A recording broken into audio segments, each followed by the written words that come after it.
Mm. Okay, so you should be able to see my screen now, I presume. We do. Okay, thank you. I didn't want confirmation. Okay, so I'm going to give a talk on some of the work that we've been doing towards building a whale forecasting system, essentially. Ruth Joy was the designated speaker for this, but she had to actually give another talk at the same time. So she asked me to do this one, and I've been pretty involved in this stuff, so I was happy to do it. Many people have been involved in this, and what I hope to cover today actually is a sort of discussion of our whale forecasting system and its sort of statistical framework, and also introduce this notion of data assimilation as a mechanism for fusing various data sources, which I think is something that's going to be discussed during the panel discussion. And I also want to talk near the end a little bit about some of the challenges of using the acoustic detection data within our forecasting system. So we are going to be focused on these southern resident killer whales. So many or most of you probably know about this, but they're a subpopulation of killer whales, and they have a critical habitat that's in the Salish Sea, which is basically in southern British Columbia and northwest Washington state. And our forecasting model is focused on this region here, and it's very much designed around trying to do short-term forecasts on the time scale of hours, primarily to involve the primarily to minimize whale-human interactions through things like acoustic harassment, ship collisions, that sort of stuff, actually. So again, these are very much an endangered subpopulation. There was 73 individuals as of last December. They're broken up into 3 pods, J, K, and L, and the pods very much move as coherent groups. And actually, the pod is going to be a target for forecasting, not the individual. So we're going to forecast pod locations, not individual locations. They're endangered and culturally important. And as I said, we want to minimize particularly the interactions of these southern resident killer whales with large vessels, because this is a very big, Port of Metro Vancouver is the 4th biggest port, I think, in North America, actually. So it's a big port. So need for short-term forecasting. So I'm going to go through, I've got a bunch of math on a lot of these slides, but I'm going to just try to go through the essence of them. So we have a framework for doing this. That's a statistical framework. It's called Statespace modeling. But basically, there's 2 elements to it. There is a dynamical element to it. What is this? This is a whale movement model, essentially. It's a stochastic process that is designed to describe whale movement in the Salish Sea. I'll talk about it a little bit later. And the second thing we have is observations of whale locations, basically. And that's formulated as a so-called data model. So we need a probability density function for the data in this case. We're going to be dealing with visual observations and acoustic detections, and our dynamics are going to be focused on describing the movement of killer whales in the Salish Sea. So really, again, this whole idea of the Statespace model and the data assimilation process I'm going to do is this is very much a synthesis tool for combining various data sources, essentially using a dynamical movement model. So the movement model is the thing that synthesizes the different types of data. And I'll talk about that more. Okay, a little bit on our animal movement model. So this is basically one of these sort of classical stochastic models that is used for animal movement. This is going to be a correlated random walk with drift is the class it's in. Specifically, it's this stochastic process right here, and it has a number of interesting elements. It basically has behavioral parameters. It's formulated in terms of velocity, v. It has behavioral parameters that dictate the way the whale moves, and we adaptively estimate these things, and we convert the velocities to position. So basically, we're modeling velocity of the whale.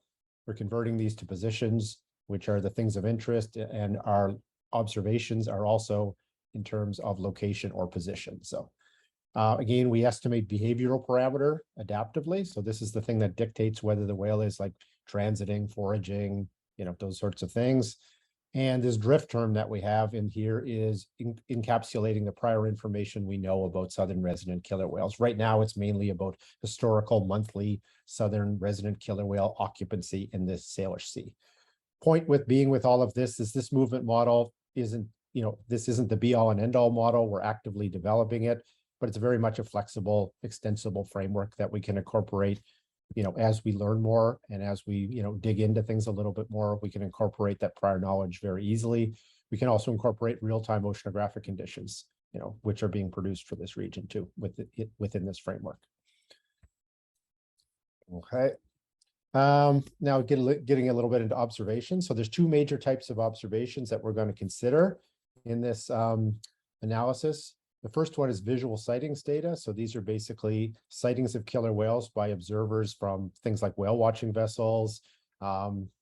There's designated observers that, on various islands in the Salish Sea that often report whale sightings, and et cetera. So there's a really quite elaborate visual sightings reporting apps and things like that that are done in real time, verified, disseminated to the public. They're even disseminated to the marine traffic people for whale alerts, basically through this whale alert report system. So sightings data has been the main thing we've been focusing on because it's basically reported as real-time data.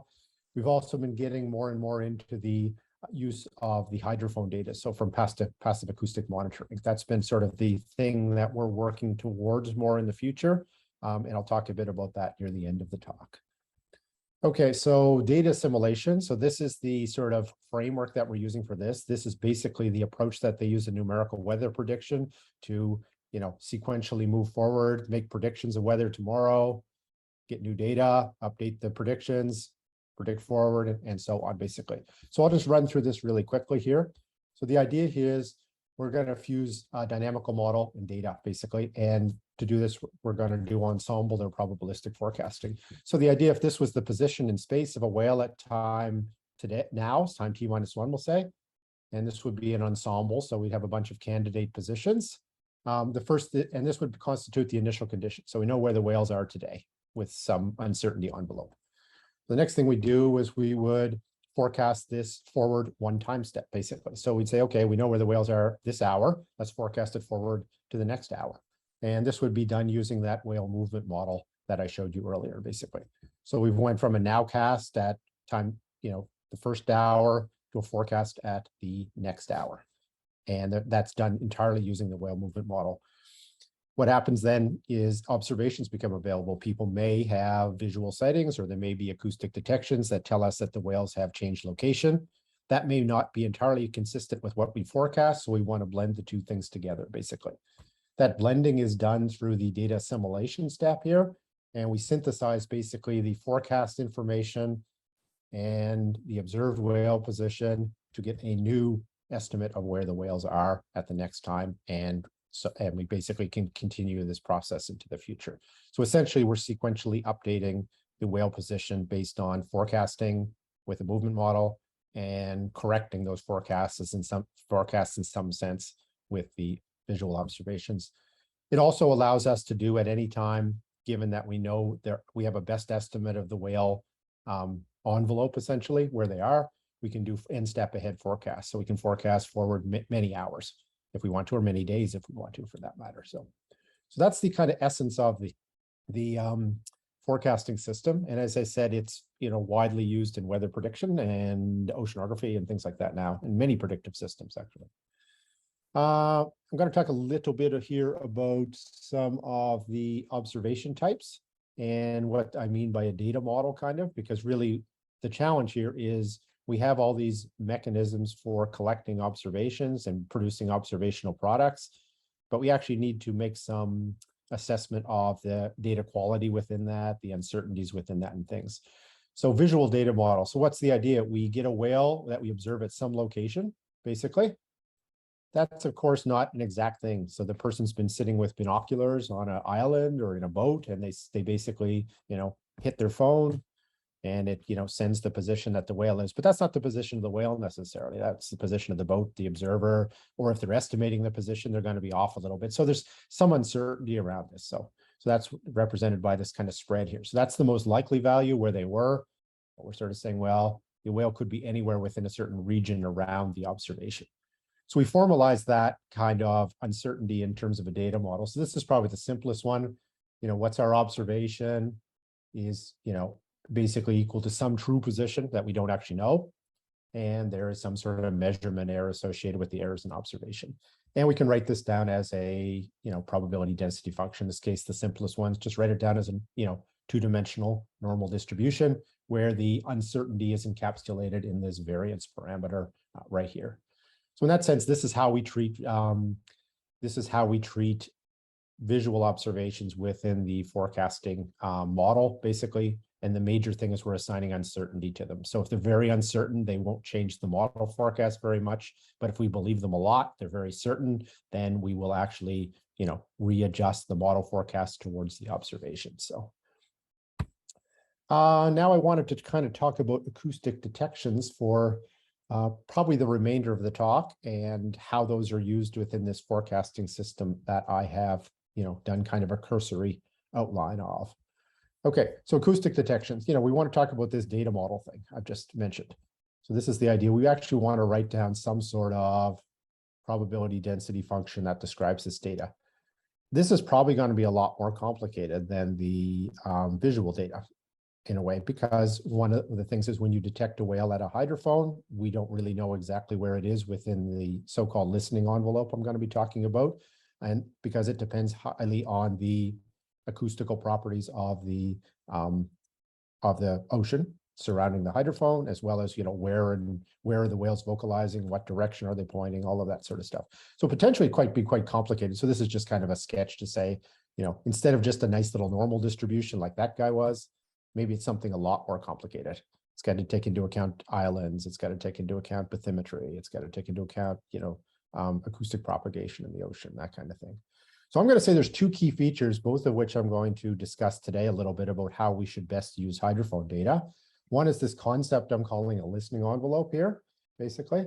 So the listening envelope is essentially this. It's, it's the region, it's to try to quantify or specify the region around the hydrophone for which we could detect a whale vocalization. So if there's a southern resident killer whale near the hydrophone, can we define what region, it must be? If we get a detection, can we say roughly where it will be?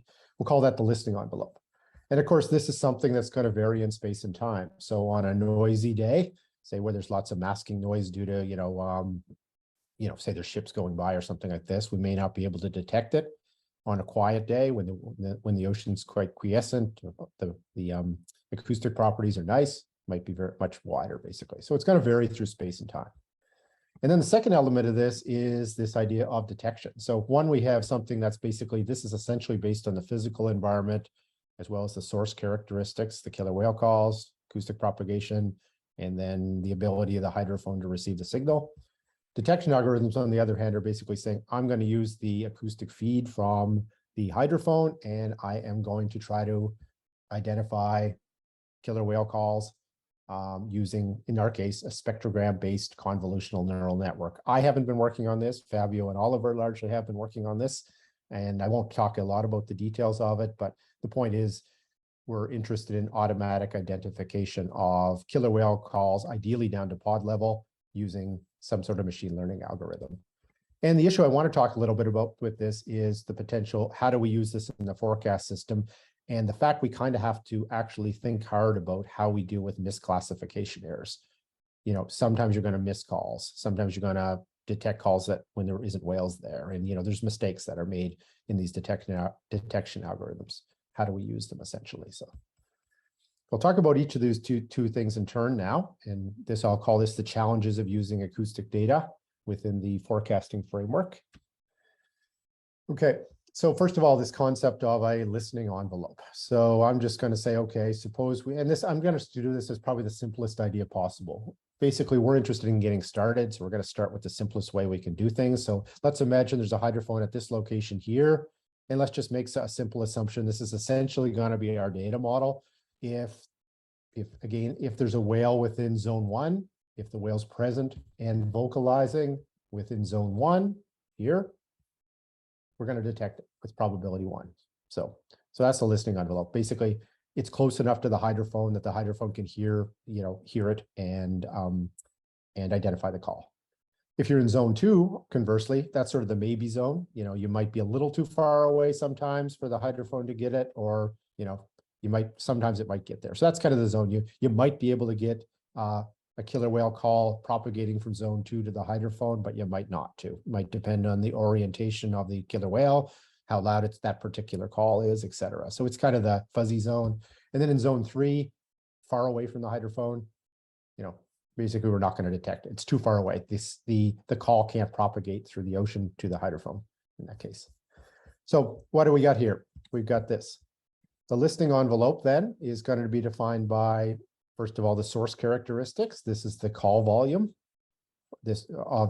from this killer whale, the direction it may be pointing. A lot of these calls are highly directional. The clicks are really directional, actually.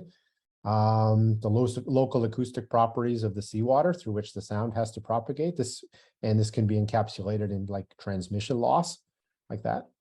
So, and finally, the current ocean conditions, I'll call them, the idea that there may be masking things. If there's a ship going by, it often very strongly masks the sound, like you have to hear the killer whale, or the algorithm has to be able to distinguish the killer whale from a masking sound like a ship going by or something like that.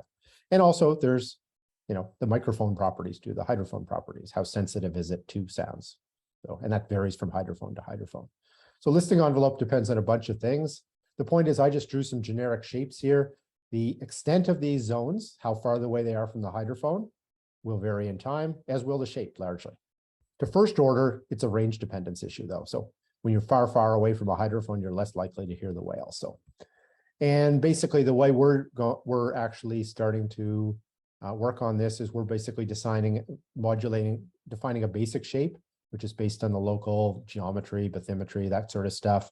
And then we're modulating the range based on the local acoustic conditions at the current time. Next thing is the classification error. So we have to define a listing envelope in order to say, where the killer whale is. Okay, but we actually have, or we're developing, I should say, a detection algorithm that's able to automatically use the hydrophone feed and say whether or not there's a killer whale calling. So there's a whole call catalog that these machine learning algorithms have been trained on, and they perform reasonably well, different in different conditions. So there's a number of situations that we have to deal with, and this would be true of any of these basically. So this is called the confusion matrix often. So the first case is this true positive case, basically. It basically says that, this one, a whale is present and it has to be vocalizing too. If it's present and not vocalizing, you're not going to hear it, and it's detected. So that would be a true positive. If there's a whale present, vocalizing, and it's detected by the algorithm, great. That's a true positive. That's exactly what you want. That's true detection. So the other, good situation is a true negative. The whale's not present, or it's present and not vocalizing, and there's no detection. So that's the next situation you can get into. So if it's not present, that's a structural zero. The whale isn't actually really there. If it's present but vocalizing, I'd call that an excess zero. It's there, but you can't detect it. So you're picking up a zero, a true negative, but it's not actually really a zero. But that's the real situation. Those are both good stations. These are the mistakes your algorithm can make, these orange things. So when your algorithm is working perfectly, these are always right. And your algorithm will have mistakes, misclassification errors, and those are encapsulated by these orange things right here. So false negatives, first of all. This would say that a whale is present, but you don't get it. But the algorithm does not make a detection, basically. So the whale's present, vocalizing, but you can't pick it up. The algorithm doesn't pick it up. So that's a false negative. So it's there, it's doing what it's supposed to. You can't hear it. And that may be masking by a ship, for example, could cause that. The other one is false positives. So the whale's not actually there, but it's detected. So your algorithm basically says there's no whale there, or there's no whale there, and it's not making any sounds, and your algorithm picks up a detection, basically. So that could happen due to various reasons. So that's another mistake. So I wanted to talk about the consequences of these two mistakes, essentially, within the forecasting system. Okay, so negatives, first of all, and their effect on forecasting. I'm just going to make remarks here, basically, at this point. So any negatives, true or false negatives, basically mean a lack of detection. So in other words, there's no information on the location of the southern resident killer whales when you get a negative, whether it's a true negative or a false negative, actually. So there's no real effect on the forecasting system other than the fact that there's no information on position. So of course, everything's going to depend on the forecasting model, the animal movement model, and therefore information is typically going to be less precise because those forecasting models, aren't that great, frankly. Overall, they really require observations to keep them on track. False positives, on the other hand, are much more problematic.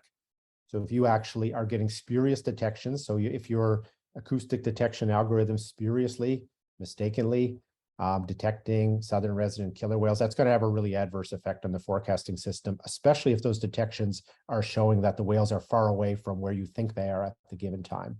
So that can cause all sorts of problems with this data assimilation scheme. And if anyone knows anything about particle filters and stuff, it's things like ensemble collapse and stuff like that. Yeah, that happens. So we can treat these in various ways. We can, do quality controls. Basically, we can try to do some context-based stuff, basically about when we might expect to see false positives and when, we might be more confident in the detection, for example. And we also are working on making the forecast model less sensitive to these sorts of outliers. Almost done. So what have we done here? We've built and demonstrated a real-time data assimilative forecasting system that's focused on short-term prediction on the timescale of hours for southern resident, killer whale pods, basically. But this framework is also quite broadly applicable to really any marine or terrestrial animal. You can fuse data and models through this Statespace model. And really, as I said, this is, maybe for the discussion, this is interesting point, because this is really a tool that for the statistical synthesis of really any sort of data observation types, as long as you can define some sort of data model, basically. So, and the framework also allows us to incorporate other sorts of information that are not sort of direct observations, things like our historical knowledge of occupancy, historical knowledge of pathways, current ocean conditions, like where their fronts are located or what currents are or something like that. So we can incorporate that within the model, usually through the drift term. And as I was kind of saying, I didn't show a lot of results here, but we're actively working on these machine learning based classifiers, and we'd like to detect southern resident killer whales, ideally down to pod level. And that's sort of our dream, but I don't think we've gotten there quite yet, but Fabio can talk more about that. And really, what are we trying to work on? We've kind of demonstrated the system with some archival data, but we're working towards operationalize the system. So getting real-time feeds, one of which is getting real-time feeds from the acoustic information. So I think my time is up now, and I think there's a few minutes for questions.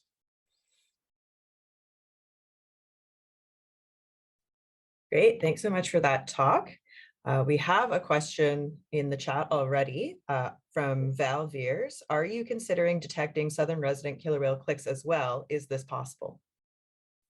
Okay, so this was something we actually talked about at our last little meeting at Hallow. Was, a lot of people think there's an awful lot of information in the clicks, and maybe they're actually, maybe a lot of the algorithms would be very, well informed by clicks rather than just focusing on calls. So yes, I actually thought, based on the last discussion we had last week with Scott and stuff like that, that this click thing might be a really interesting thing to pursue. And anyone else can comment on that too, since I'm not the expert on this by any means. Yeah, I can comment. Basically agreeing with you, like I was also interested. So far we have not tried to use clicks. Most of all of our annotated data and of our annotation efforts have focused on tonals. And that's mostly what we've been looking at, especially based on the existing call catalogs for residents and southern residents in particular. But like Mike, after our recent discussions, I have also been thinking about the value of incorporating these clicks. And there are some challenges. Some of these is like your question of whether it is possible, Val, I don't know. But I think, the clicks would have to bring in some information that that the models could use to differentiate southern residents and potentially individuals from different pods from other clicking mammals, right? And other clicking things. So I'm not sure how much we'll be able to use from that, but it's certainly something that I'm interested in pursuing as well. Yeah. I think they're interesting too, because they occur to, obviously very different frequency bands in the spectrogram like that, and they have a very different sort of character within the spectrograms as well. So, and they're separated from a lot of the other masking types of sounds that are happening at lower frequencies. So I think there's a lot of promise in that idea. Any other questions? There are. We have time for just one more. Yep. How do you tell apart different individuals so you don't get confused between them and create a false path? Okay, so we haven't really focused on the individual level of tracking. So we've set like the actual X, my animal location, is actually the pod location. So there's this idea that the pod is probably, a coherent group, but of course they spread out and they come together and all that. And quite frankly, we haven't really, dealt with those kind of issues like that you just said. It's sort of, we're more in that stage where we've got something that kind of works for pods, but we recognize, individuals within pods will take flyers occasionally and stuff like that, and they'll spread out. So that's something we have to address in our movement model and do it a little better, I think. And it will really be encapsulated in the uncertainty envelope around the pod location, I think.